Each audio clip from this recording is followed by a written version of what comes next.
Cet illustre professeur de Stanford pensait que la langue française était morte. Une relique, bonne pour les romans à l'eau de rose et les poèmes poussiéreux. Il n'aurait pas pu se tromper davantage. Son voyage à Paris, qu'il croyait être une croisade pour prouver la suprématie de l'anglais, est devenu une leçon d'humilité qui allait ébranler 30 ans de certitude. Voici l'histoire de sa conversion. Le soleil d'automne filtrait à travers les arches en grès du campus de Stanford, inondant de lumière les allées bordées de palmiers. Mais à l'intérieur du bâtiment de linguistique comparée, le bureau du professeur James Harrison était une forteresse de certitudes anglo-saxonnes. Les étagères ployaient sous le poids d'ouvrages sur les langues germaniques, la grammaire générative et l'histoire de l'anglais. À 62 ans, James, un homme au regard perçant et à la mâchoire carrée, était une sommité. Son doctorat d'Oxford, obtenu plus de 3 décennies auparavant, avait été le prélude à une carrière fulgurante dédiée à l'étude des systèmes temporels des langues. Membre à vie de la Société linguistique d'Amérique, ancien président, son influence était immense. Son magnum opus, Tense and Cognition, était la Bible dans son domaine, un manuel de référence utilisé dans les universités du monde entier. Il y démontrait, avec une logique implacable, que la précision d'une langue était le reflet de la sophistication de la pensée de ses locuteurs. Et pour James, aucune langue n'incarnait mieux cette précision que l'anglais, avec son arsenal de 16 temps verbaux distincts. Ce matin-là, cependant, son visage affichait une moue de dédain à peine contenue. Sur son bureau en chêne massif reposait une ébauche d'articles provenant de la Sorbonne, un article explorant les subtilités du subjonctif français. Pour lui, c'était un sujet d'étude dénué de toute valeur pragmatique. Une complication inutile, un vestige d'une époque où la littérature primait sur la clarté. C'est précisément le problème, lança-t-il à un jeune doctorant qui venait lui soumettre un chapitre de sa thèse. L'anglais a un simple past, un past continu, un présent perfect, un past perfect. Chaque temps a une fonction, une position unique sur la ligne du temps. C'est la preuve d'une langue évoluée, un outil chirurgical pour la pensée. Il se leva et se dirigea vers la fenêtre, son regard balayant le ciel d'un bleu californien immaculé. La précision d'une langue, mon garçon, est le baromètre du développement de sa civilisation. L'anglais, l'allemand, ces langues ont la capacité de disséquer le temps. Le français, lui, s'empêtre dans des nuances subjectives et des règles archaïques. Il est en retard. Cette opinion n'était un secret pour personne dans le milieu universitaire.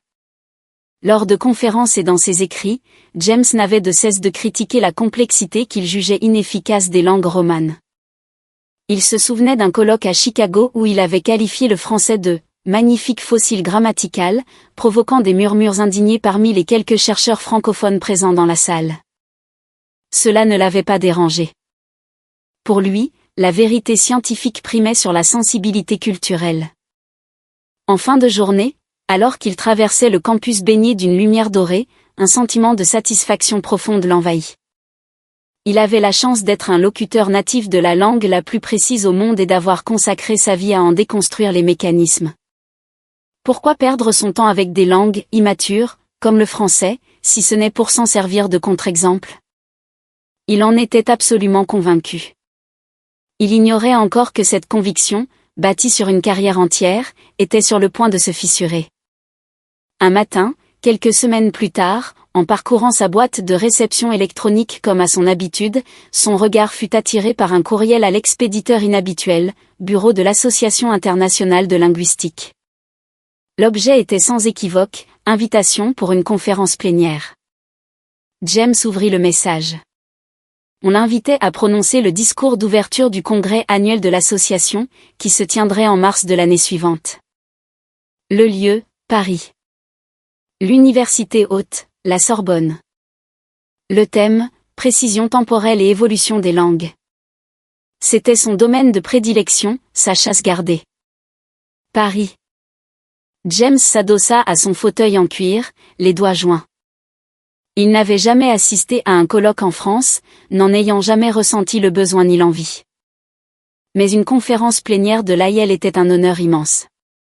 Ses prédécesseurs comptaient des lauréats du prix Nobel et des membres des plus grandes académies scientifiques. Il ne pouvait refuser. Mieux encore, c'était une occasion inespérée. Un sourire suffisant se dessina sur ses lèvres. Quelle meilleure tribune pour exposer ses théories que le cœur même de la francophonie? Démontrer, devant un parterre d'experts français, à quel point leur propre langue était un labyrinthe inefficace. L'idée le galvanisait. Ce soir-là, il annonça la nouvelle à sa femme, Elisabeth. Je vais à Paris en mars prochain. Elisabeth, une femme élégante et cultivée, haussa un sourcil. À Paris?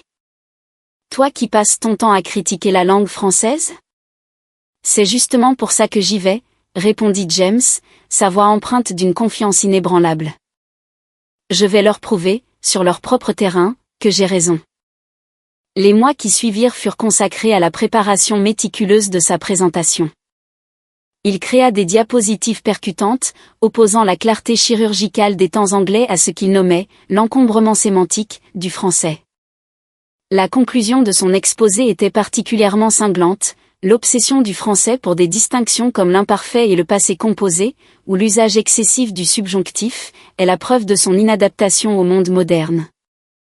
Une langue qui ne privilégie pas l'efficacité informationnelle est condamnée à devenir une pièce de musée. Il relut son texte, hochant la tête avec satisfaction. Une logique parfaite. Irréfutable. Début mars, à l'aéroport international de San Francisco, James se tenait devant le comptoir d'enregistrement de la première classe.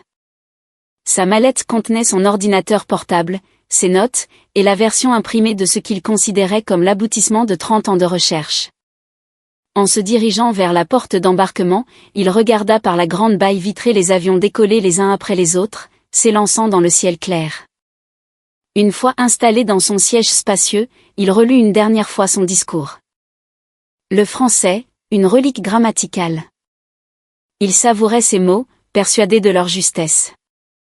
L'avion commença à rouler sur la piste, puis s'éleva doucement dans les airs, laissant derrière lui la baie de San Francisco qui rapetissait à vue d'œil. Au-dessus du Pacifique, tandis qu'il contemplait l'immensité bleue de l'océan, son esprit était déjà à Paris, anticipant la victoire intellectuelle qui l'attendait. Dès qu'il posa le pied à l'aéroport Paris-Charles de Gaulle, James fut surpris par une sorte d'énergie organisée. Il avait fréquenté des aéroports du monde entier, souvent chaotiques et bruyants.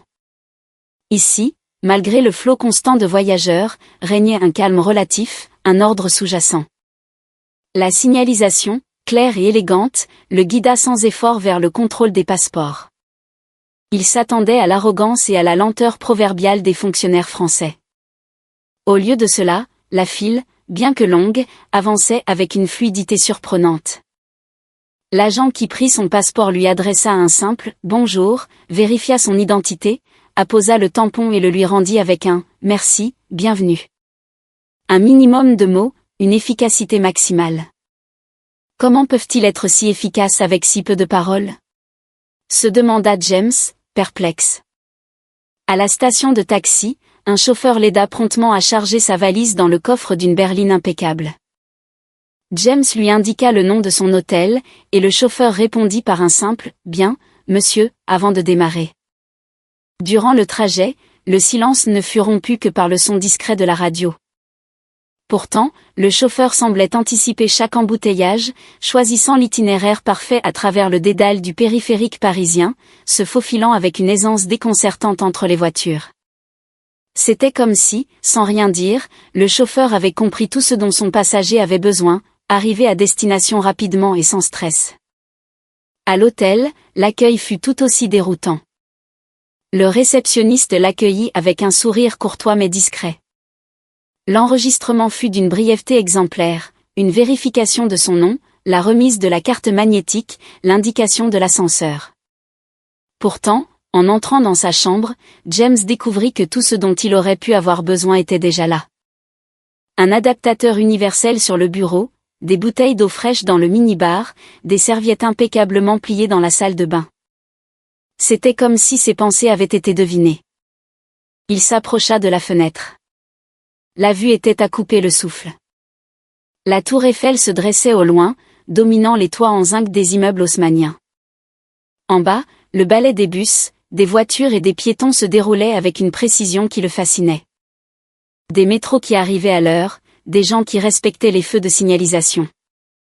Tout était si vivant, et pourtant si méticuleusement orchestré. En tant que linguiste, James avait toujours cru que le langage était le pilier de toute société organisée. Seule une langue précise permettait la construction d'une civilisation complexe. C'était le fondement de sa pensée. Mais le spectacle qui s'offrait à lui jetait une ombre de doute sur cette conviction. Les gens ici semblaient communiquer avec une économie de mots déconcertante. Dans les cafés qu'il apercevait, les conversations semblaient ponctuées de haussements d'épaules, de regards entendus, de phrases laissées en suspens. Le non-dit. Et pourtant, la société fonctionnait à la perfection. Ni à l'aéroport, ni dans le taxi, ni à l'hôtel, il n'avait ressenti la moindre confusion. Une compréhension mutuelle semblait exister, même en l'absence de mots explicites. Comment était-ce possible? James ne parvenait pas à se l'expliquer. Alors que la nuit tombait, les lumières de la ville commençaient à scintiller. Demain, il irait repérer les lieux de la conférence à la Sorbonne. Cette contradiction entre l'économie du langage et la fluidité de la société commençait à faire naître en lui une question tenace. Le lendemain après-midi, James pénétra dans l'enceinte de la Sorbonne. La majesté des lieux, l'odeur de cire et de vieux papiers, le silence respectueux qui régnait dans les couloirs, tout cela l'impressionna malgré lui. Il se dirigea vers le grand amphithéâtre où il devait prendre la parole. Demain, face à l'élite de la linguistique mondiale, il allait disséquer la langue française. Alors qu'il revenait dans le hall principal après son repérage, un homme s'approcha de lui. « Professeur Harrison, n'est-ce pas ?» L'homme, la soixantaine élégante, le visage éclairé par un sourire chaleureux, parlait un anglais parfait, teinté d'un léger accent chantant. « Je suis Laurent Dubois. J'enseigne la linguistique française au Collège de France. » Le nom était familier à James. Le professeur Dubois était une autorité incontestée sur l'évolution de la langue française. « J'ai lu vos travaux avec le plus grand intérêt, » poursuivit Dubois, sans la moindre trace d'ironie. Votre critique de notre système temporel est provocatrice. Elle m'a beaucoup fait réfléchir. J'attends votre intervention de demain avec impatience. Mais avant cela, accepteriez-vous de discuter un instant? Ils s'installèrent à la terrasse d'un café voisin, sur la place de la Sorbonne. Une fois leur café servi, Dubois posa sa tasse et regarda James droit dans les yeux. « Professeur, j'ai une question pour vous. Prenez une simple phrase anglaise, y a-t-il. Comment l'analysez-vous? C'est une action passée, terminée et datée. Un fait simple, rapporté de manière objective. Le simple past, répondit James, presque par réflexe. Exactement. C'est un point sur la ligne du temps, dit Dubois en hochant la tête. Maintenant, en français, nous pourrions dire « j'ai mangé ». C'est le passé composé. Très similaire dans son usage factuel. Mais nous avons aussi autre chose. L'imparfait. Si je vous dis, quand j'étais petit, je mangeais des fraises dans le jardin de ma grand-mère. James sentit une pointe d'agacement. C'est une habitude passée. L'anglais exprimerait cela par I used to it ou I would it. Une forme périphrastique. Plus claire, à mon sens. Plus claire, ou simplement différente? Rétorqua doucement Dubois. Voyez-vous, l'imparfait ne décrit pas seulement une habitude. Il peint un décor. Je mangeais ne vous dit pas seulement ce que je faisais. Il vous transporte dans ce jardin. Il vous fait sentir la chaleur du soleil, goûter les fraises. L'action n'est pas terminée, elle est suspendue dans le temps, elle dure. C'est le temps du souvenir, de la nostalgie, de la description. J'ai mangé est un constat. Je mangeais est une toile. James resta silencieux, déconcerté. L'argument était plus subtil qu'il ne l'avait anticipé. Vous voyez, l'anglais utilise des formes différentes pour chaque cas, simple past pour le fait, présent perfect pour le bilan, past continue pour l'action en cours. Le français, avec seulement deux temps principaux pour le passé narratif, semble moins précis.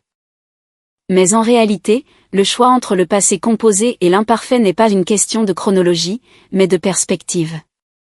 C'est un choix narratif, philosophique même. Est-ce que je rapporte un fait, ou est-ce que je vous invite à entrer dans la scène avec moi? La langue ne se contente pas de dire ce qui s'est passé, elle dit comment on le ressent. Dubois prit une gorgée de son café. En anglais, on ne peut pas dire yesterday, yaviten. La forme impose ses limites temporelles.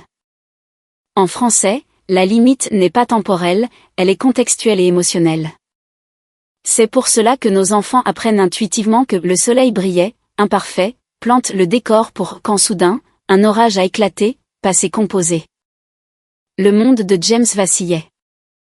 Ce qu'il avait toujours considéré comme une complication redondante était en fait un outil d'une finesse inouïe. Une couche de sens supplémentaire, invisible pour celui qui ne cherchait que la pure information chronologique. Ma présentation, mon argumentation est-elle fondamentalement erronée? Cette question s'insinua dans son esprit avec la force d'une évidence. Le professeur Dubois se leva, laissant quelques pièces sur la table. J'attends votre conférence avec une réelle impatience, professeur. Sur ces mots, il s'éloigna, laissant James seul, figé, contemplant son café désormais froid. Le soleil couchant filtrait à travers les arbres de la place, projetant des ombres allongées. Ses mains, qui avaient rédigé des centaines d'articles critiquant l'inefficacité du français, tremblaient légèrement. Ai-je vraiment compris ce qu'est une langue? La question résonnait en lui, lourde et vertigineuse. Le lendemain matin, James n'avait pas dormi. Son discours était resté ouvert sur son ordinateur portable, intact. Les paroles du professeur Dubois tournaient en boucle dans sa tête. La forme n'est pas tout. Le peu de forme n'implique pas la pauvreté du sens. Cette idée seule suffisait à anéantir 30 ans de recherche. Il ne toucha pas à son petit déjeuner. Poussé par une urgence qu'il ne s'expliquait pas, il quitta son hôtel et se rendit à la Sorbonne, espérant y retrouver Dubois. Il le trouva dans le grand hall, en pleine conversation. Quand Dubois l'aperçut, il s'excusa auprès de son interlocuteur et vint à sa rencontre. « Professeur, puis-je encore vous déranger? J'ai besoin d'en savoir plus. » Dubois sourit doucement et l'invita à s'asseoir sur un banc dans la cour d'honneur. « Dites-moi, comment ça James, pourquoi le français a-t-il conservé cette complexité? D'un point de vue évolutif, la simplification est généralement la norme. Parce que ce que vous appelez complexité, nous l'appelons richesse, répondit Dubois. Un linguiste cognitiviste, Ronald Langaquet, parle de la différence de point de vue entre les langues. Je crois que cela s'applique parfaitement ici. L'anglais adopte souvent un point de vue externe, objectif, celui d'un observateur qui rapporte les faits. Le français, lui, favorise un point de vue interne, celui de l'acteur de l'événement. Une connexion s'opéra dans l'esprit de James. Vous voulez dire qu'au lieu de s'appuyer sur une multitude de formes grammaticales rigides, le français exige du locuteur et de l'auditeur qu'ils partagent un contexte, une perspective commune, pour atteindre un niveau de compréhension plus profond? Précisément, confirma Dubois. Le français n'est pas une langue vague. C'est une langue qui fait confiance à l'intelligence de ses interlocuteurs. Une langue où le non-dit, le contexte, l'intonation, sont aussi porteurs de sens que les mots eux-mêmes. Ce n'est pas une forme de sous-développement, mais au contraire, une forme de sophistication différente. Un long silence s'installa. James regardait les étudiants qui traversaient la cour. Pendant 30 ans, il avait mesuré la valeur d'une langue au nombre de ses outils. L'anglais a 16 ans, donc l'anglais est supérieur. Sa logique avait été aussi simple, aussi binaire. Et cet homme, en quelques phrases, venait de lui révéler un paradigme entièrement nouveau. La simplicité formelle d'une langue pouvait en réalité masquer la richesse du contexte partagé par ses locuteurs. Parfois, c'est justement parce qu'on ne dit pas tout que la communication atteint des sommets de profondeur.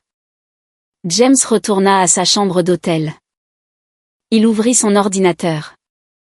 La phrase finale de sa présentation s'afficha à l'écran. Le français est l'exemple typique d'une langue grammaticalement inadaptée.